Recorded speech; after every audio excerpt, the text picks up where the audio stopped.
নমস্কাৰ আপোনালোক সকলোকে পুনৰবাৰ স্বাগতম জনাই মছজিদ বন্ধুসকল বলগতে চামক আজি 9টা গুৰুত্বপূৰ্ণ খবৰ। প্ৰথমটো খবৰ, কেন্দ্ৰীয় চৰকাৰৰ বৃহৎ ঘোষণা, দেশৰ পৰা নাইকিয়া হ'ব টোল গেট, সম্পূৰ্ণ টোল সিস্টেমে নাইকিয়া কৰি দিব কেন্দ্ৰীয় চৰকাৰে। এই বৃহৎ ঘোষণা কেন্দ্ৰীয় পথ পৰিবহণ মন্ত্ৰী নীতিন গাডকাৰীৰ। কেন্দ্ৰীয় পথ পৰিবহণ মন্ত্ৰী নীতিন গাডকাৰীৰ ডাঙৰ ঘোষণা, দেশৰ পৰা সম্পূৰ্ণ নাইকিয়া কৰা হ'ব টোল সিস্টেম। এতিয়াৰ পৰা ৰাজপথত নাপাব কোনো টোল গেট, সকলো টোল গেটে উঠাই দিব কেন্দ্ৰীয় চৰকাৰে। ইতিমধ্যে কাৰ্যকৰী হৈছে বহু ঠাইত।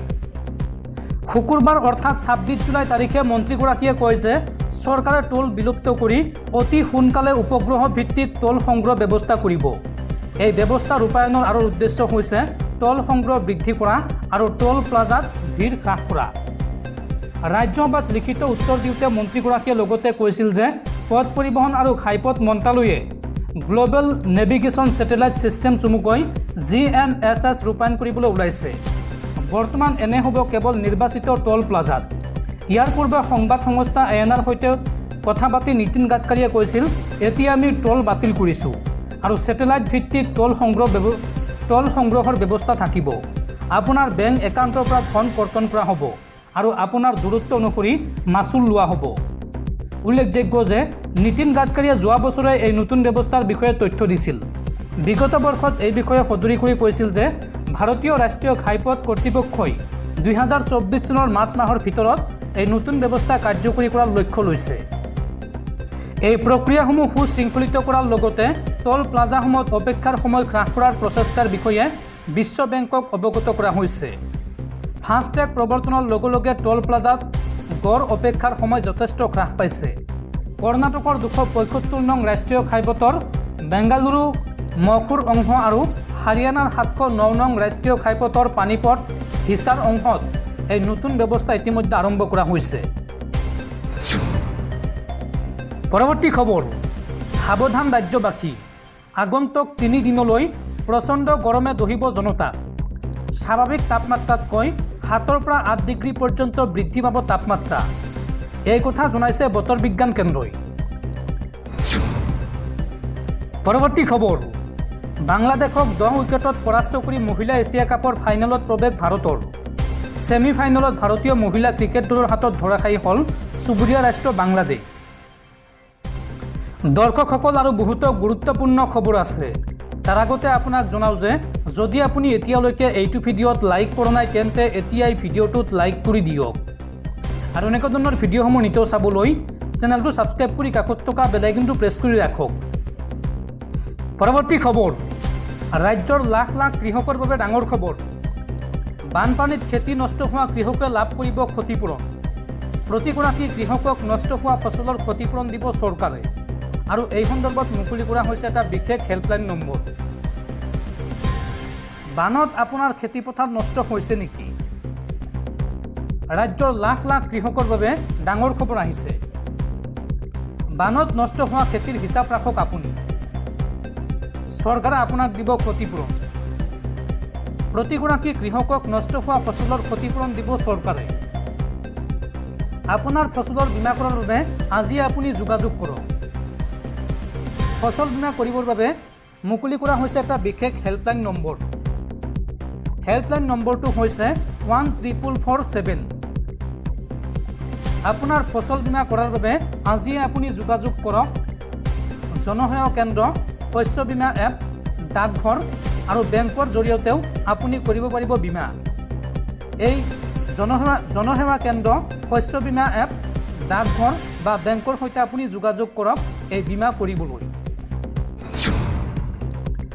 পৰৱৰ্তী খবৰ, ধুবুৰীত সংঘটিত হৈছে এক নাভুত নাচৰুত ঘটনা।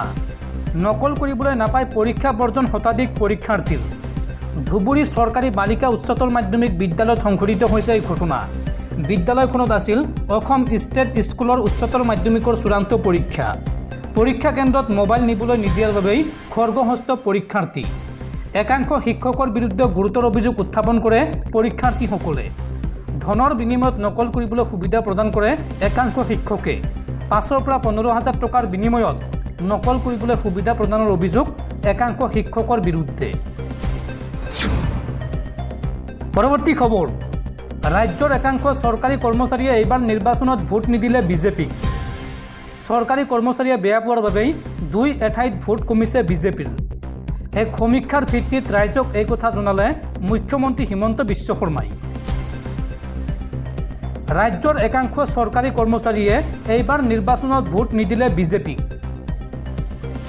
চৰকাৰী কৰ্মচাৰীয়ে বেয়া পোৱাৰ বাবেই 2 এঠাইত ভোট কমিছে বিজেপিৰ। চৰকাৰখনক বেয়া পোৱা হৈছে একাংশ চৰকাৰী কৰ্মচাৰীয়ে। এক সমীক্ষাৰ ভিত্তিত ৰাইজক এই কথা জনালে মুখ্যমন্ত্ৰীয়ে। হিমন্ত বিশ্ব শৰ্মা মুখ্যমন্ত্ৰী হোৱাৰ পিছতেই কাম বাঢ়িছে চৰকাৰী কৰ্মচাৰীৰ। আৰু কাম বঢ়াৰ বাবেই চৰকাৰখনক বেয়া পোৱা হৈছে ৰাজ্যৰ একাংশ চৰকাৰী কৰ্মচাৰীয়ে। সংবাদমেল পাতি এই কথা জনায় মুখ্যমন্ত্ৰী হিমন্ত বিশ্ব শৰ্মাই। পৰৱৰ্তী খবৰ, প্ৰচণ্ড গৰমে দহিছে ৰাজ্যবাসী আৰু উৎকট গৰমৰ বাবে যোৰহাটত ভয়ংকৰ অঘটন। গৰমৰ ফলত পথতে ঢলি পৰি এগৰাকী মহিলাৰ মৃত্যু। যোৰহাটৰ এটি ৰোডৰ ভগদৈ দলঙৰ সমীপত এই ঘটনা আৰু বৰ্তমানে উদ্ধাৰ হোৱা নাই মৃত মহিলাগৰাকীৰ পৰিচয়। পৰৱৰ্তী খবৰ, ৰাজ্যৰ মুখ্যমন্ত্ৰী ডক্টৰ হিমন্ত বিশ্ব শৰ্মাৰ ডাঙৰ ঘোষণা। অসমত ডিফেন্স কৰিডৰ নিৰ্মাণৰ প্ৰস্তুতি চলি আছে আৰু এই সন্দৰ্ভত কেন্দ্ৰীয় প্ৰতিৰক্ষা মন্ত্ৰী আৰু বিত্তমন্ত্ৰীৰ সৈতে আলোচনা মুখ্যমন্ত্ৰী ডক্টৰ হিমন্ত বিশ্ব শৰ্মাৰ। অসমত ডিফেন্স কৰিডৰ নিৰ্মাণ হ'লে অসমতে নিৰ্মাণ হ'ব অস্ত্ৰ, এই ডাঙৰ ঘোষণা মুখ্যমন্ত্ৰীৰ। পৰৱৰ্তী খবৰ, ঢকুৱাখানাৰ জাহাংগীৰ হত্যাকাণ্ডৰ আন এক চাঞ্চল্যকৰ তথ্য। হত্যাকাণ্ডৰ এদিন পূৰ্বে গোগামুখৰ লজত আছিল সুনীল গগৈ আৰু বিল পৰিশোধ নকৰাকৈয়ে সুনীল গগৈয়ে লজ এৰাৰ তথ্য পোহৰলৈ আহিছে। 30 আৰু 31 মে'ত নিশা পূৰ্ণিমা লজতে আছিল সুনীল গগৈ। পৰৱৰ্তী খবৰ, ডাউকি চেৰাপুঞ্জী ভ্ৰমণলৈ যোৱা অসমৰ পৰ্যটকৰ হাহাকাৰ। স্থানীয় লোক আৰু মেঘালয়ৰ জাতীয় সংগঠনে বাধা দিলে অসমৰ বাহন চলাচলত। মেঘালয় আৰক্ষীৰ আশ্বাসক অংগুষ্ঠ প্ৰদৰ্শন খোদ মেঘালয়ৰ স্থানীয় লোকৰ। মেঘালয়ত পুনৰ অসমৰ পৰ্যটকক হাৰাশাস্তি। মেঘালয়ৰ স্থানীয় লোক আৰু জাতীয় সংগঠনৰ প্ৰতিবাদ। অসমৰ পঞ্জীয়ন থকা বাহন চলাচলত বাধা মেঘালয়ত। মেঘালয় চৰকাৰ আৰু আৰক্ষীৰ আশ্বাসক অংগুষ্ঠ প্ৰদৰ্শন স্থানীয় লোকৰ। উমটিংগাৰ অঞ্চলত পথ অৱৰোধ কৰে মেঘালয়ৰ লোকে। ডাউকি চেৰাপুঞ্জীলৈ অসমৰ বাহন চলাচলত বাধা প্ৰদান স্থানীয় লোক আৰু জাতীয় সংগঠনৰ।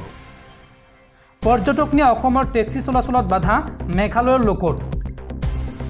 আৰু টেক্সিৰ লগতে আবদ্ধ হৈ ৰ'ল বহু ব্যক্তিগত বাহনো, যাৰ পৰিণতিত অসমৰ বহু পৰ্যটক সন্মুখীন হ'ল হাৰাশাস্তিৰ। গন্তব্যস্থান পৰিদৰ্শনৰ আশা এৰি পুনৰ ঘূৰি আহিল বহু পৰ্যটক।